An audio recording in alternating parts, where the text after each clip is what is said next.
نے، اور اس کے بعد اس آرڈر اور اس کیس میں کچھ نئی ڈیولپمنٹس اس وقت ہوئی تھی جب انہوں نے یہ کہہ دیا تھا کہ جو آئین کے آرٹیکل 184(3) کے تحت جو از خود نوٹس کیسز یا پھر سپریم کورٹ میں جو براہ راست درخواستیں دائر کی جاتی ہیں ان کو انٹرٹین نہ کیا جائے، کیونکہ از خود نوٹس کے کیسز سے پہلے رولز امینڈ ہونے چاہیے، اور وہ ایک بڑا تفصیلی انہوں نے 29 مارچ کو تفصیلی فیصلہ جاری کیا تھا۔ پھر اس کے کانسیکوینسز میں کچھ نئی ڈیولپمنٹس ہوئیں، پھر اس کے اوپر سرکولر جاری ہوا سپریم کورٹ کے چیف جسٹس کی طرف سے، جس میں انہوں نے کہا کہ کیونکہ وہ ججمنٹ بائنڈنگ نہیں ہے دیگر فیصلوں کے اوپر، اس سے پہلے 5 رکنی ججمنٹ ہے، لہٰذا جو سو موٹو کے جو کیسز تھا انتخابات کا یہ افیکٹ نہیں ہوگا۔ پھر سرکولر کے بعد ایک نئی ڈیولپمنٹ ہوئی کہ جسٹس قاضی فائز عیسیٰ نے اس کے اوپر خط لکھ دیا، اس خط کے اوپر نئی ڈیولپمنٹ یہ ہوئی کہ وفاقی کابینہ نے رجسٹرار کو ہٹا دیا۔ سو یہ کیس تو بہت چھوٹا سا تھا لیکن یہ پھیلتا پھیلتا بہت بڑا بن گیا۔ اب یہ تمام ایشوز اس فیصلے میں آپ سمجھتے ہیں ایڈریس ہوں گے؟ جی بالکل، عدالت نے آج جب سماعت شروع کی، سو موٹو کیس نمبر 4/22 ہے، 2022 کا یہ سو موٹو کیس ہے۔ اس میں سوال یہ تھا کہ کیا حافظ قرآن کو میڈیکل کے طلباء کو اضافی 20 نمبر کیوں دیے جاتے ہیں، یہ وہ سوال تھا۔ آج جب سماعت ہوئی تو جو پی ایم ڈی سی کے وکیل تھے عفنان کریم کنڈی، انہوں نے عدالت کو یہ بتایا کہ یہ شاید اس وقت جب نوٹس بھی لیا گیا تھا اس وقت بھی ایسی کوئی بات نہیں تھی کہ حافظ قرآن کو جو طلباء ہیں ان کو 20 اضافی نمبرز نہیں دیے جاتے تھے۔ سال 2018 سے پہلے یہ تھا جب پی ایم ڈی سی کو ختم کر کے پی ایم سی بنایا گیا، پاکستان میڈیکل کمیشن، اس کے بعد اس سہولت کو بھی ختم کر دیا گیا تھا، لہٰذا جب یہ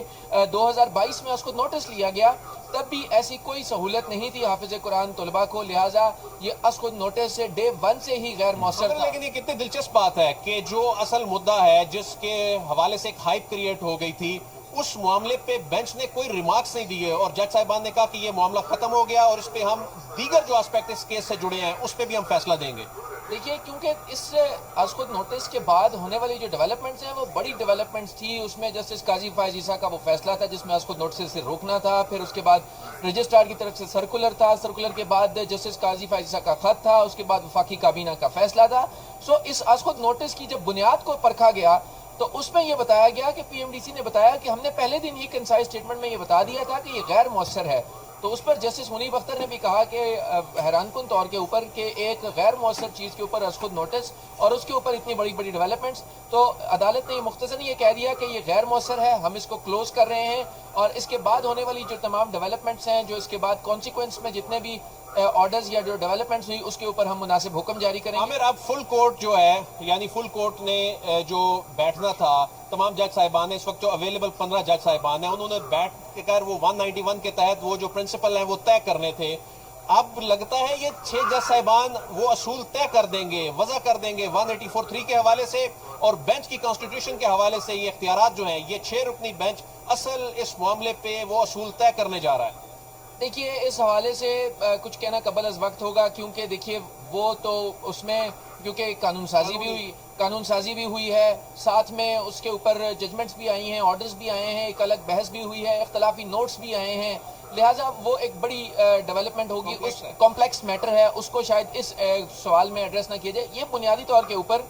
اس از خود نوٹس کے بعد ہونے والی جو 4 بڑی ڈیولپمنٹس تھیں ان چاروں ڈیولپمنٹس کو یہ ایڈریس کرے گا، اس میں رجسٹرار کو عہدے سے ہٹانا ہو، جسٹس قاضی فائز عیسیٰ کا از خود نوٹس کے کیسز کو روکنا ہو سماعت سے، ساتھ میں جو سرکولرز کا معاملہ تھا، ان سوالوں کو ایڈریس کرے گا، اور اس کے لیے جو دیگر اسپیکٹس ہیں ان کے لیے کوشش تو کی جا رہی ہے۔ چیف جسٹس نے دیگر تمام جو سینئر ججز ہیں ان سے مشاورت بھی کی، لیکن اس کا کوئی حل نہیں نکلا، لیکن وہ مشاورت کا عمل جاری ہے۔ لیکن ابھی فی الحال لگتا ہے کہ مستقبل قریب میں یہ معاملات اس طرح حل نہ ہوں، شاید اس میں وقت لگے گا، لیکن جو تمام تر یہ کانسپیریسیز اور یہ ایک تھیوریز ڈیولپ ہو گئی تھی اور بالکل ایک ہیڈ آن کی پوزیشن تھی ججز کے درمیان، آلدو کہ وہ بھی بڑھ بھی سکتی ہے، لیکن فی الحال چیف جسٹس آف پاکستان نے اس کو سیٹل کرنے کے لیے یہ بینچ کانسٹیٹیوٹ کیا، 6 رکنی بینچ ہے جو ان تمام اسپیکٹس کو کور کرے گا، جس نے از خود نوٹس کو آج ہی کلوز کر دیا ہے، ختم کر دیا ہے، اور دیگر تمام چیزوں کو بھی، ان سوالات کو بھی اس میں ایڈریس۔ بہت شکریہ۔ کمرہ عدالت نمبر 2 سے شروع ہونے والا معاملہ کمرہ عدالت نمبر 1 یعنی چیف جسٹس کی عدالت میں گیا، وہاں سے ایک فیصلہ آیا اور اس کے بعد یہ معاملہ کمرہ عدالت نمبر 3 میں آیا،